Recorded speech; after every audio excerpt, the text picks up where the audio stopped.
I'm Mara Webster with In Creative Company, and today I'm so excited to be talking about the incredible art of television directing with the wonderful Lesli Linka Glatter, who currently is Emmy nominated for directing all of the episodes of Zero Day, as well as being the president of the Directors Guild of America, and Nicole Kassell, who directed episodes 1 and 2 of Sirens, as well as being an executive producer on the series. And one of the things I was really interested in for both of you is when you're coming into television directing, I feel like you've both described it extensively as it is a team sport, and you have to really think about how the episodes that you're directing are in conversation with the work that other directors on shows are doing so often.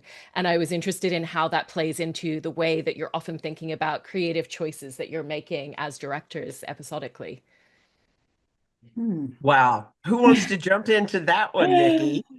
Um, you want to go first? You want me to go first? Sure. I mean, mine was, Zero Day is a bit different because I directed actually all 6 hours. So it was much more like doing, you know, three movies, back to back. So take it away, Nicole. But I certainly have a lot of experience in Yes. terms of the team sport of television directing. Yeah, same. Per the team sport of it, like we talked, I don't know if I can refer to earlier, but about like a lookbook, creating a lookbook. I make sure to disseminate that to the entire crew and cast. I really want everyone to be absorbing what this show is and the spirit of it, and to feel like they are invited to contribute to it. And, I just love feeling that energy when everyone feels like they're in on it. And just whether it's really from catering on up, every contribution matters. And in terms of that, there's kind of two different hats, one when you're the pilot director, one when you're an episodic. And as a pilot director, I love setting the tone, the world, the cast, the crew, and the language, the visual language. And I remember on Sirens, the DP I had was Greg Middleton, and he did 1, 2, and 5. And together we came up with this, what became to be called the siren shot, which is this extreme close up where the actors are gazing right into the lens, into the eyes of the other character, but you as the audience get to be that character. And that was inspired by Jonathan Demme. That was a real signature of his. And Greg and I had both gone to know him. Greg had worked with him. So that was our homage to Jonathan. And, from that Silence of the Lambs moment when Hannibal Lecter is seducing Jodie Foster, and it's terrifying. And it just felt perfect because I wanted a way, you could indicate sirening happening through sound design or music, and I wanted a visual. This is our, a visual signature for the siren call. And then when I started seeing dailies come in from episode 3 and 4 and 5, I was just thrilled to see that those directors, it was Lila Neugebauer and Q Tran, who they took it and ran away with it. And Greg did shoot the last episode, but and the DP Zoe White was with Q on 3 and 4. And it really meant the world to me because I didn't say, you guys have to do this. But, we had widely disseminated the visual language, the presentation to the studio, they had the dailies. And again, I was just like, honestly, like when I first saw it in the dailies, I jumped and like clapped my hands and also really felt flattered that something I had done had inspired them.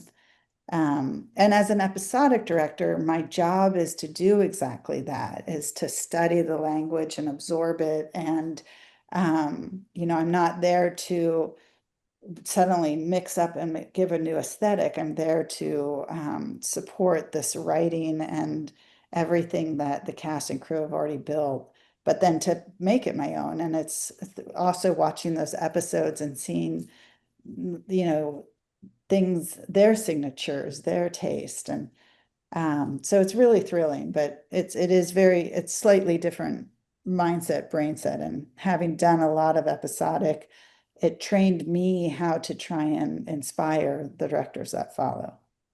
I echo that so much, Nikki.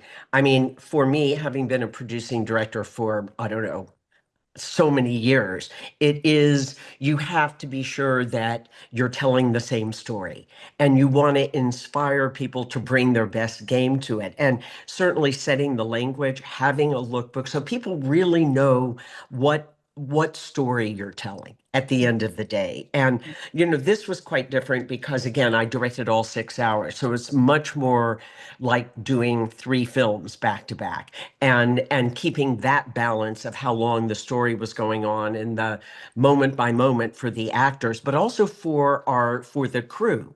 Yeah, and communication and inclusion so that you get the best work out of absolutely everyone. That makes this job so exciting.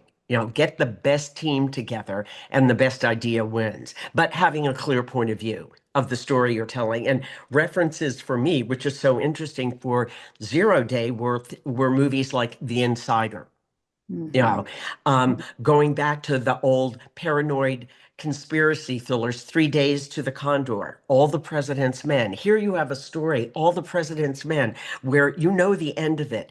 And every step along the way, you're on the edge of your seat. That is Yeah. just awesome. 7 Days in May, Parallax View, but then you're dealing with mental acuity, Diving Bell and Butterfly, Beautiful Mind.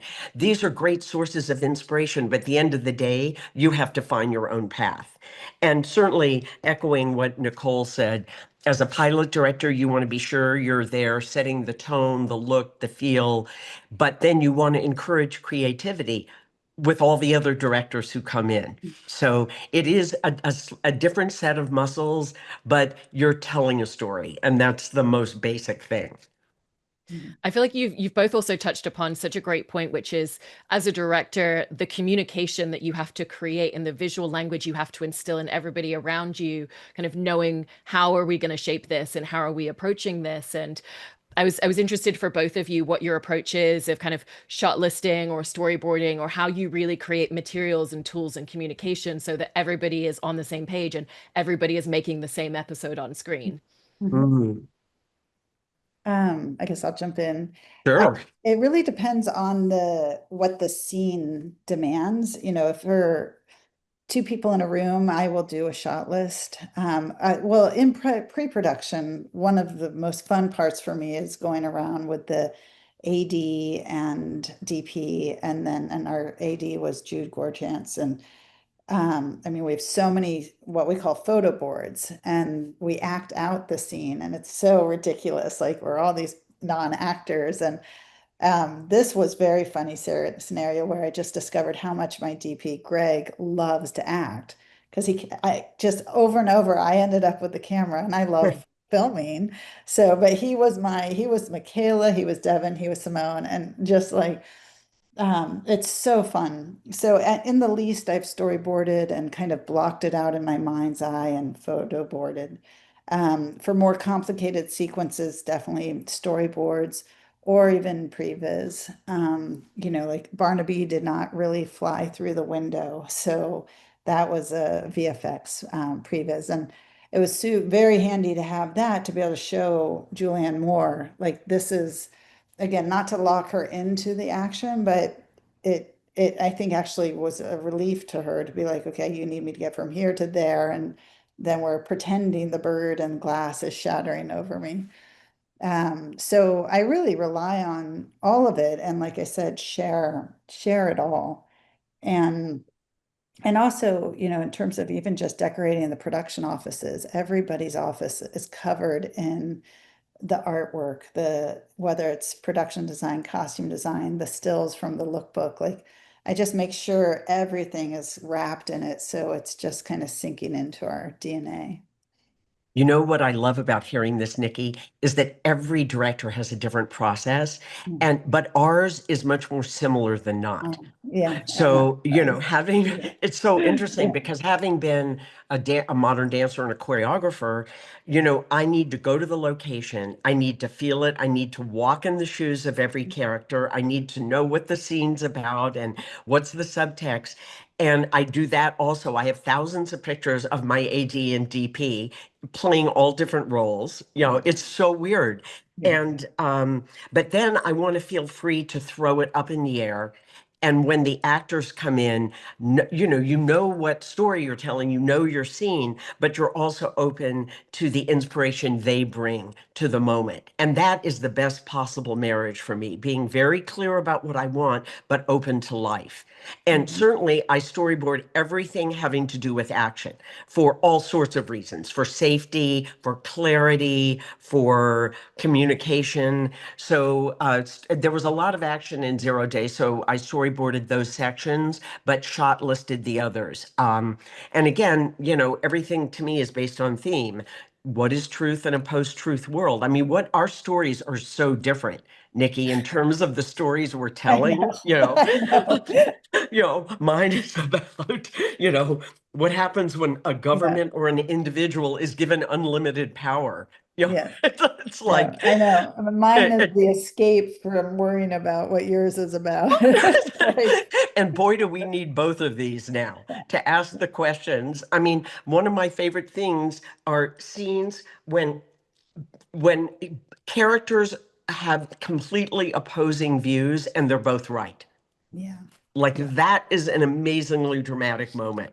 But that process, each director, I know directors who never go to the set. They do it all with a diagram. You know, I would never want to do that, but they do great work. So yeah. there you go. No, it's so interesting. And in talking about working with cast, Nicole, there's something really interesting that I've heard you speak about before that I wanted to ask you about in terms of casting and how it's such an opportunity to really see the different range that an actor might have in the room. And the idea that when you give someone a note in the room, it's not because they made a mistake, it's because you want to see what else they're able to do and their Mm. ability to change and go in different directions. And I was just interested in how you really use the casting process as a director sometimes for that. Um, Well, for the roles that we can do auditions, I love having callbacks where I do exactly that, where I work with the actor and just to see kind of um not only their ability to kind of what is their range, but really their spirit. Like, are they here to play? Do they have a passion for it? Do they love it?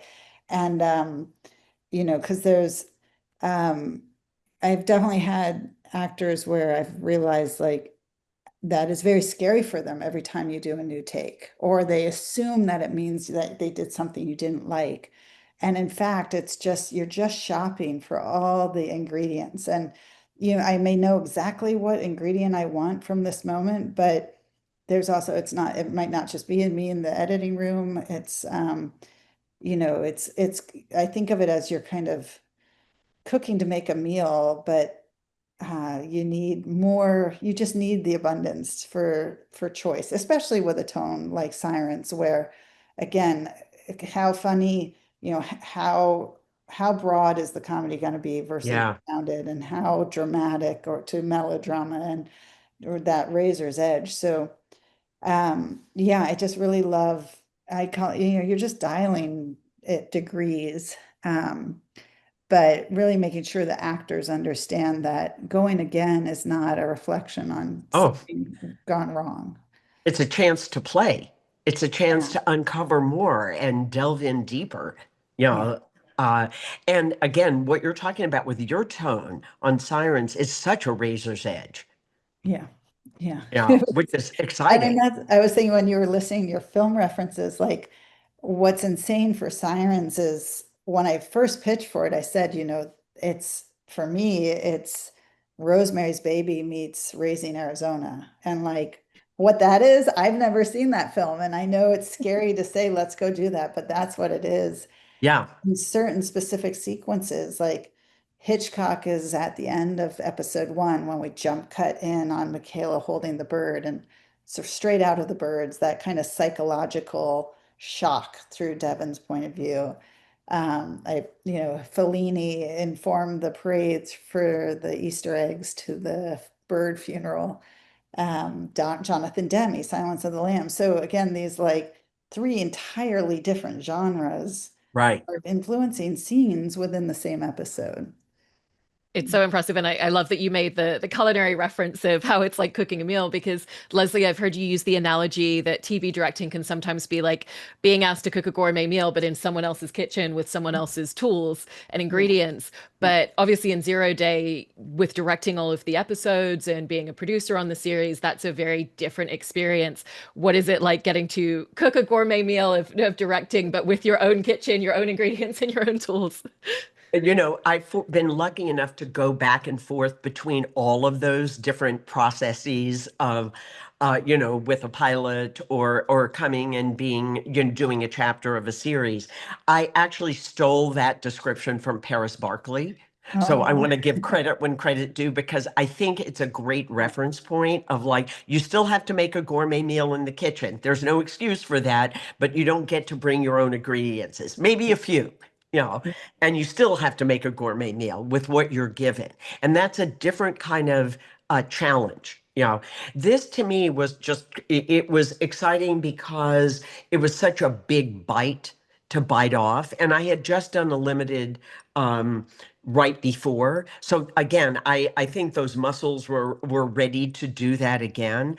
And I also think for De Niro, who had never done anything where there were multiple hours of it. So the idea for him of having multiple directors was inconceivable. Yeah, mm, like it really, there needed to be that creative collaboration. And, I came on, I was sent the first hour, and then developed the rest of the 5 hours with the writers, Noah Oppenheim and Eric Newman and Michael Schmidt. Now, two of those people are, one of them, Michael Schmidt, is a Pulitzer Prize winning journalist for the New York Times. Noah Oppenheim, amazing screenwriter who wrote mm, Jackie, but was president of NBC News for what, 8 years? So they come with all of that incredible journalistic information. You know, so and then Bob was part of the creative process, and he was a great partner. So the development together of the story and why we were telling it, what we were telling, and then for me to take all of that and be able to find the visual language was a wonderful collaboration. Yeah, so every project you jump on, the thing I'm doing right now, Imperfect Women, is completely different, but that's what makes it exciting. yes. Yes, we have many imperfect men as well in Imperfect Women. Just want to add that to the mix, but couldn't be more different. But I never want to do the same thing twice anyway. So, but the process was, we were all in it together from the beginning, and then John Conroy and I and the AD and the designer, Anastasia White, like it was just such an amazing team. I love that. Well, you both have such incredible experience and insights into the industry. So thank you for sharing all of this on directing. Appreciate it. And congratulations again on the nominations. Thanks Great. so Thank much. you. Great to talk to you, Mara, Yeah, and to you, Nikki. I know. So good to see you. Thank you, Likewise. Mara. Great.